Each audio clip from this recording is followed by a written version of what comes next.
आदित्य ठाकरेंच्या शिवसेनेचे कार्याध्यक्ष होण्याची शक्यता 19 जूनला वर्धापन दिनी बदल होणार। सूत्रांची माहिती तर तरुणांना संधी दिली पाहिजे असं म्हणत राऊतांचाही दुजोरा।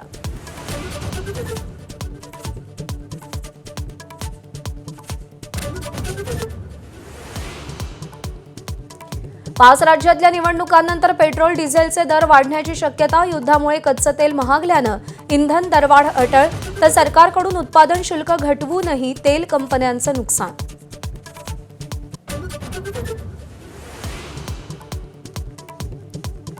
गोरेगाव ड्रग्ज प्रकरणात कुरिअरनं ड्रग्ज पुरवल्याचं तपासात उघड। ॲपद्वारे आनंद पटेल ड्रग्ज पुरवत होता। अटकेतील प्रतीक पांडेची माहिती, तर उपचार घेणाऱ्या मुलाचाही जबाब नोंदवला। नाशिकच्या कंपनीतील धर्मांतर प्रकरणाचं मलेशिया कनेक्शन। पीडित महिलेला मलेशियामध्ये पाठवण्याचा कट असल्याचा संशय। मलेशियातील व्यक्तीशी फोनवरून संवाद साधल्याची सूत्रांची माहिती। अमरावतीच्या परतवाडामधील लैंगिक शोषण प्रकारानंतर संतापाची लाट। परतवाडा अचलपूरमध्ये बंद। सर्वपक्षीय हिंदुत्ववादी संघटनांकडून बंदची हाक।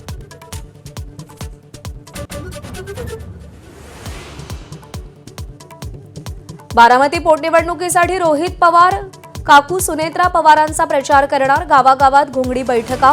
राजकीयदृष्ट्या दोन्ही राष्ट्रवादी विभक्त, तरी कुटुंब म्हणून पवार एकत्र असल्याचं अधोरेखित। सहर शेखच्या नगरसेवक पदावर गंडांतर येण्याची शक्यता। अधिकाऱ्यांची दिशाभूल करून जातीचा बनावट दाखला मिळवला। सहरचे वडील युनुस शेख यांच्या नगरसेवक पदावरही टाच येण्याची शक्यता। महिला आरक्षण विधेयकाला पाठिंबा द्या अशी मुख्यमंत्री देवेंद्र फडणवीसांची राज्यातील लोकसभा आणि राज्यसभेच्या खासदारांना विनंती। उद्धव ठाकरे, हर्षवर्धन सपकाळ, शशिकांत शिंदे, सुनील तटकरे या प्रदेशाध्यक्षांनाही पत्र लिहिलं। 2011च्या जनगणनेवर आधारित लोकसभेच्या जागा वाढवणं विरोधकांना अमान्य।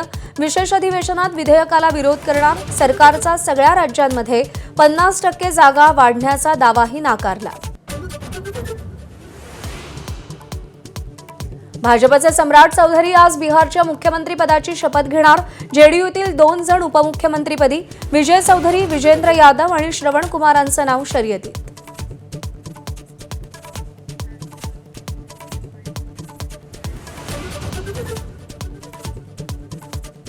हेडलाइन्स